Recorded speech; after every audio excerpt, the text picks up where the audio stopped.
Hey everybody, thanks for taking your time out of your day to come check out another edition of In the Lead Off the Record. I'm Kyle Cheslock, this is Chase Shields. Together we talk about all kinds of shit. Today we got a pretty good topic, but before we get into that, we love hearing from you guys. If you have questions, comments, anything, chat at us. We'll watch it throughout the actual discussion we're having. This is meant to be interactive, so we'd love to hear from you guys. If there's anybody on your team, any colleagues that you guys have that you feel like would benefit from these, feel free to share it. More the merrier. We'd love to talk to anybody and everybody. So if they're not on Facebook, we're also on Instagram, Twitter, all at The Lead Tool. We try to keep it pretty easy, as well as if they like podcasts, tune from work, whatever it may be, check us out, iTunes, SoundCloud. We got a little something for everybody. So with that being said, let's go ahead and hop in. So, this is something that we hear a lot. We talk about it a lot. It's, kind of talked about in the industry we operate in a little bit, but, everything is just so, I don't want to say old, but old. No, it is old. It's old. Very old. So, we're going to talk about kind of building your own solution versus choosing a partner to deliver, whatever product you look for, whether it's CRM or inventory or billing, whatever it is. I think the place to start is probably the cost center, right? We got, your on-premise stuff within the actual operation that you have, and kind of the direct, the indirect, and kind of the hidden costs, everything that kind of goes into I think we need to back up a little bit, because this conversation mostly applies to larger scale operations. I would say we generally don't see anything like this until probably well over the, call it $100 million in revenue mark. That want to build their own stuff, Yeah. Unless they want to be cheapy and try to outsource it. Yeah. Which you see with the guys that are a little bit smaller, but have a few extra dollars to throw around. Well, yeah, and a lot of people think they can find Elance or find some agency which then goes out and hires somebody on Elance. That's the problem with outside developers.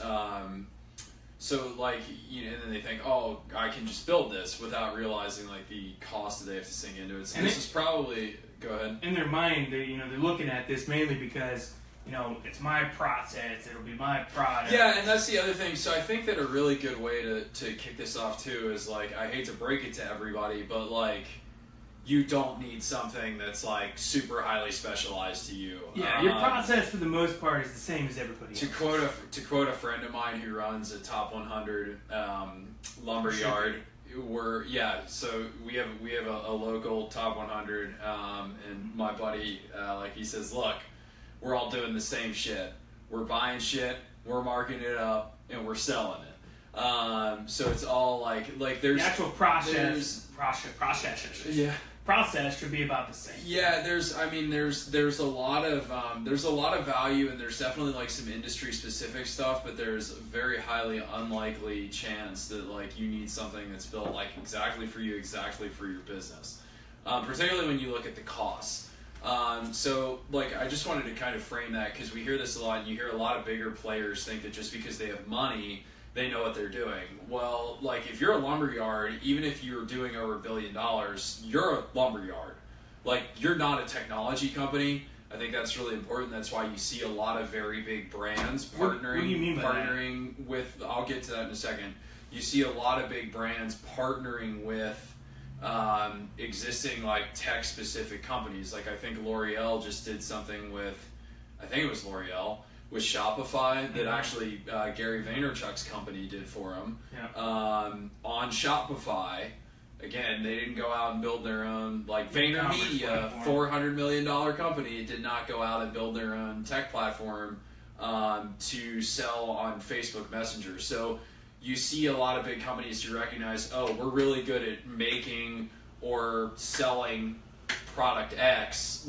We are not a technology company. So what I mean is their sole purpose is something other than technology, and you can hire as many in-house developers and everything that you want, but you're never going to be a tech company because it's not your sole focus. Yeah, whether you're selling flooring or if you're lumber or furniture, whatever it may be, and we'll get into kind of the cost of this too, because I know on the kind of the forefront or the tip of the iceberg, if you will, they look at just that initial cost of, I got this scoped out and it's going to cost me, $50,000 up front, and that's my only cost. Yeah, and that's kind of the mindset that we hear a lot when we're talking to people. There's no year 2, 3, 4, 5. Well, and additional costs. That's we'll get into. And the reason for that is because they're not technology companies. They don't understand. Regardless of how well you think you scope this out, that's why companies come back to us. Yeah. They came back to Dotloop how many times? How many times did you have boomerangs, man? Yeah, every time.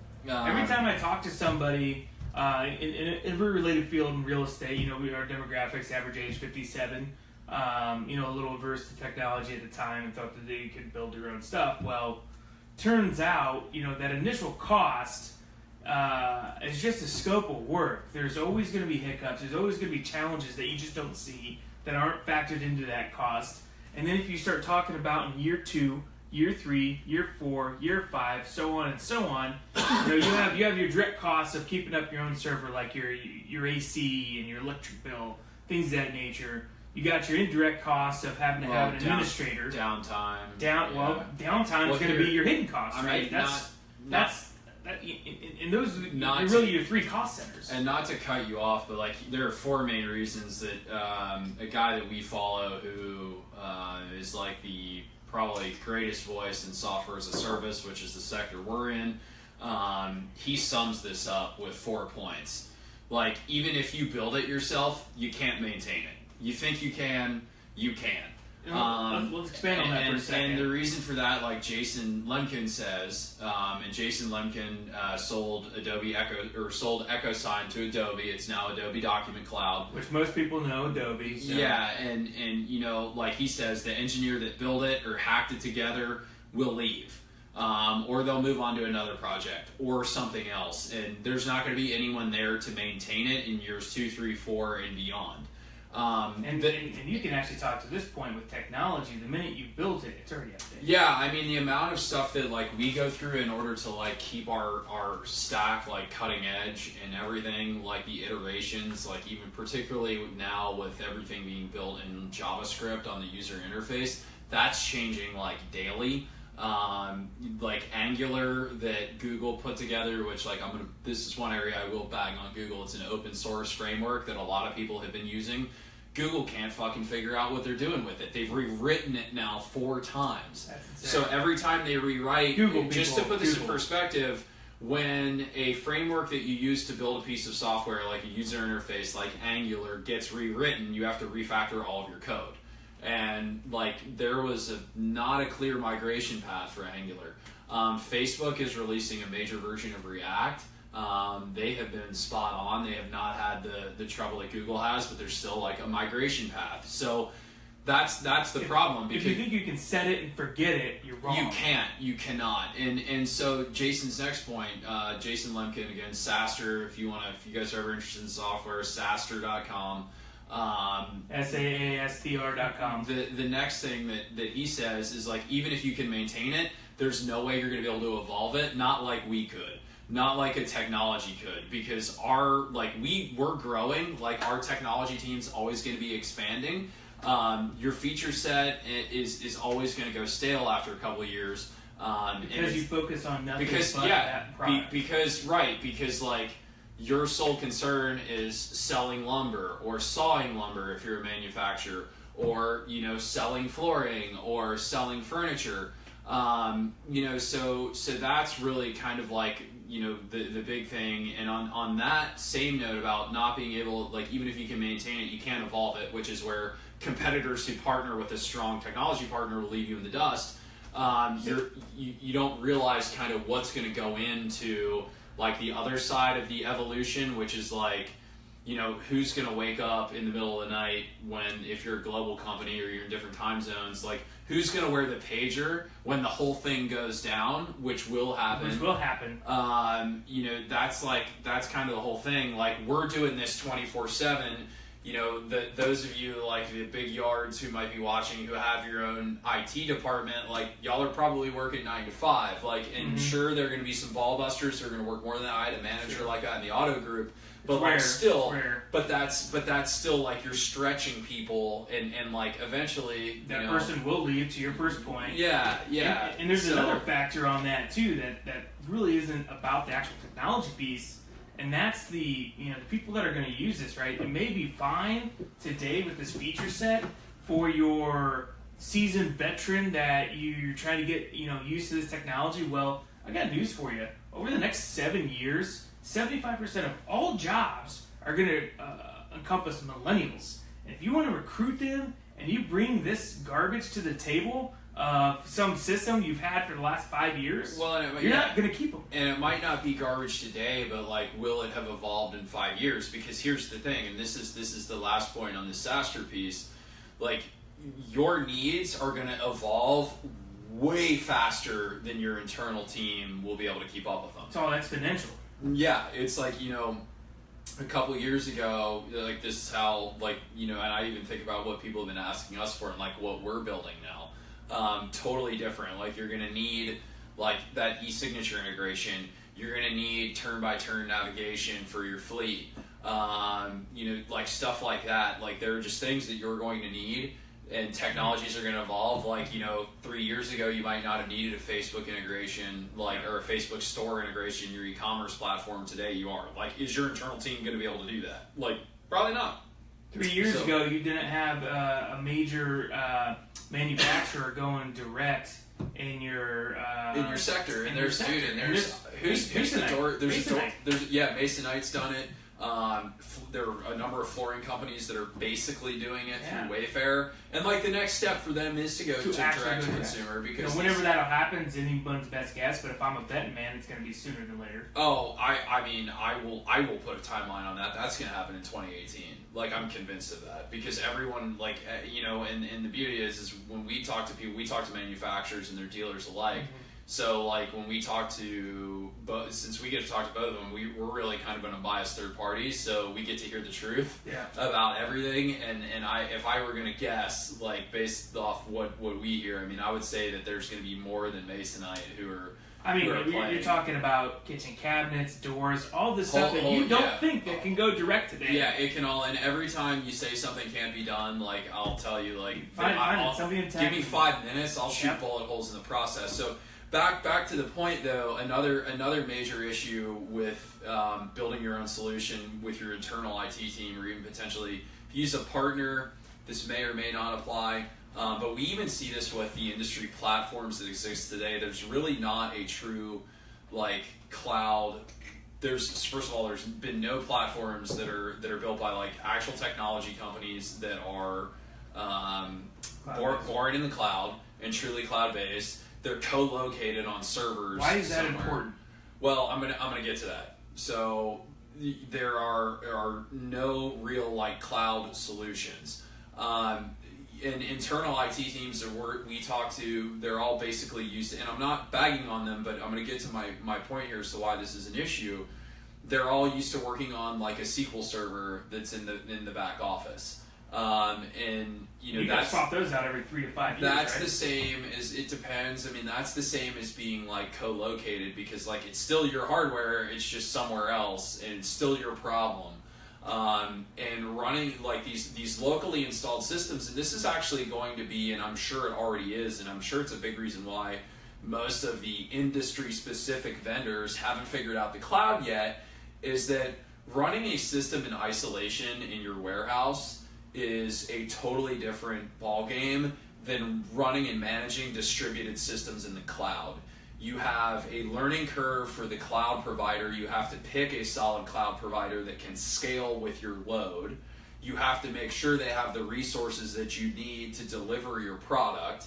And then you're also getting into issues where, when you have a database that's on site, it's just your VPN or whatever that's logging into it. When you're running distributed platforms, you've got what's called multi-tenancy, which means you've got, one, if, for simplicity's sake, you've got like a single database where you're storing all of your account's information. So you've got a whole host of security issues in terms of like learning how to build structurally sound data, so that when you build the application around the data, you can make sure that the data is being pulled out in a secure fashion, and you're not exposing your customers' data to people that shouldn't see it. So, like, if you want to talk about the application that in it, it makes for a really difficult user experience for anything other than a standalone computer. Well, yeah, and that's the whole thing too. Is like, and I think like the industry, I would assume that the industry vendors are running up against a lot of this. And hell, I mean, there are even vendors in the industry who are white labeling someone else's software, which we saw recently. Mm-hmm. There are vendors in the industry that are building on, like, they're not even like, I would argue, like, in my opinion, not necessarily even building the software, because they're using like a drag and drop product that someone else makes for rapid software development. Versus where, like companies like us, Dotloop, like we build platforms from the ground up, like literally every line of code in the cloud. And so I think that the issue that a lot of you're even seeing industry technology companies who can't get to the cloud, because guess what? You can't just take that application and slap it on the cloud and call it good. No. Like, that's why being born in the cloud really actually matters a lot. And so when you look at the costs of all of this and the maintenance and the upkeep, like, just there's little to no ROI on building it yourself. And there's really absolutely no reason to this day and age with everything that's out there. So, there are a lot of people who again, like, and this is such a thing, well, we do $1 billion a year, like, we can throw money at it and it'll work. Like, no. Like, and we've seen that a lot, and it winds up not working. Then people come back to us and they go, the deal we were going to give you 2 years ago is not the same deal you're going to get today. Guess what? Price went up. Well, it's the same thing. So the price went up because the technology evolved. Exactly. Because it's a totally different platform than it was 6 months ago, 12 months ago, 24 months ago. It's completely different. And if you got companies like Apple and Microsoft and Google, some of the richest companies in the world that can just hire a fleet of developers to do whatever they want, even on top of the fleet they already have, yet they still partner with other products. They still do acquisitions with other products because the value... Salesforce partners with IBM. Like, exactly. There you go. Exactly. Like, there's two of the biggest companies in the world. Apple and Google partner together. All the time. Like, all the time. So the idea... So if these companies do this and see the realization of the benefits of partnering and using other products and things of that nature, what makes you think that spending $50K one time and setting it, forgetting it, is okay? It's really simple. It's not going to work like that. And the other thing too is because technology is like, for in a lot of cases, like if it's cloud based and it's someone, like if your IT team is outsourcing it, they're pitching you on a bill of goods. Like, yeah, that $50,000 might get you. Like, it's a power core. So that IT function, it's a power trip. Well, and the other thing too, in a lot of cases it is, and like we do see that because it's like, holy shit, this could eliminate my job. Yeah. But we're not advocating for job cuts and all this. No, that's not it. What winds up happening, like, and this is in the SaaStr article too, because what winds up happening is it actually creates more opportunity within the company, because what generally winds up happening is no one gets let go. They get put into like other high ROI roles so that they can concentrate on like the things in the company that matter. It's like, why bring in why build your own payment processing when you can bring in Stripe?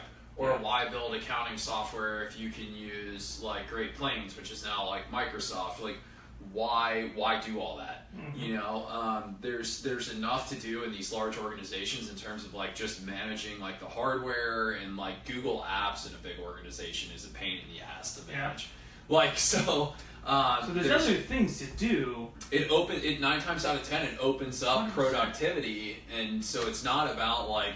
And it's one less thing for this team that's already stressed to the limits, I imagine. Yeah. Because now they're going to have to think about adding another piece to their plate that they're going to constantly have to manage and evolve or try to evolve. And then next year, there's another project that gets thrown on the plate and it starts stacking up. So it's stressed out, and you're taking that off their plate. Yeah, it's like it actually winds up being a win-win. But I mean, ultimately, like the big things are, if you build it yourself, you're not going to be able to maintain it. If you can maintain it, good for you. You're not going to be able to evolve it. Not as fast as a technology company can. There's just no way you're going to be able to keep up. You know, and even at that point, like beyond there, you know, who's going to deal with all the issues? Like, and yeah, that's kind of like part of the maintenance, but like the big thing is if you can maintain it, which you probably can, you think you can, you probably can. Ask me how I know. You know, won't be able to evolve it, and the biggest reason there is that what you need and what the market is going to demand of all of us over the next 5 years, 10 years, again, looking out, not today, like, is 50 grand today going to cost you 50 million tomorrow? Because I know some of the people who are going to hear this, like, they're doing 100, 200, 300, 400, 500 million and up. You know, like, you have to think, like, what is the market going to demand of me? Where's technology going to go? That is why it makes a lot of sense to have a very strong technology partner, because that's like all they do. Focus on what you're good at, double and triple down on your strengths. Like where you're strong, take the money that you're going to spend trying to manage this process and this team and this particular product that you're trying to build. Take that, you know, 58, 70, 79%, you know, whatever your math is for you guys that works out to be that you're going to save over that 5 years. Dump it into your strengths. Yeah, and that's really big too. And again, I can't stress enough. Like everyone's like, well, our business is so unique. It's so like you're either not opening your eyes and finding the right technology partner, which a lot of times, but it sort of is. But like 9 times out of 10, what I see with business owners is that they just aren't open to it. They're so it's like an ego thing. Yeah. Like check the ego at the door for everything, because there's almost always a better way. And then, you know, I think even if you've been doing it for 100 years. I think your point, absolutely. I think your point, you were saying how much do you wind up saving on average? 79% over 5 years. By partnering with someone? Yeah, by instead of choosing your own on-premise server option, whatever it is for whatever product. Instead of building your own. Instead of partnering with somebody that is on the cloud. Yeah, like a technology company. Okay, yeah. So anyway. You know, and you're welcome to knock yourself out, try to build it. The market's going to outrun you, unfortunately, and I say that because we are constantly fighting to keep our technology like cutting edge, and that's like all we do. So we don't sell lumber, we don't sell flooring, we don't do anything else. Yeah, I can tell you that, like, even with all the money in the world, do you have the right people who have there's so many moving pieces. Everyone thinks because it's tech, you can just snap your fingers and it works. It's very much not like that. It's very similar. I always refer to applications as like a digital sawmill. So if you think about how many headaches any of you in manufacturing have, I would say that you're going to have just as many headaches doing this. It just might not be as obvious to you. Yeah, I think that's a great place to leave it. I think it's a lot of information to digest, but if you guys have questions, like I said, we are more than happy to chat with you, whether you comment on this thread or shoot us a direct message, whatever it is. You know, we always love to hear from you guys.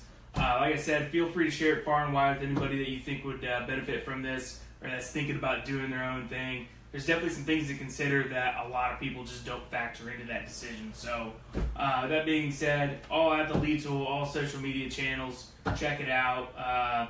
Other than that, we'll have this up later today or tomorrow, sometime in the future here for you guys to check out. So that being said, that's all I got. Yeah, man. Perfect. Thanks, guys. Have a great day.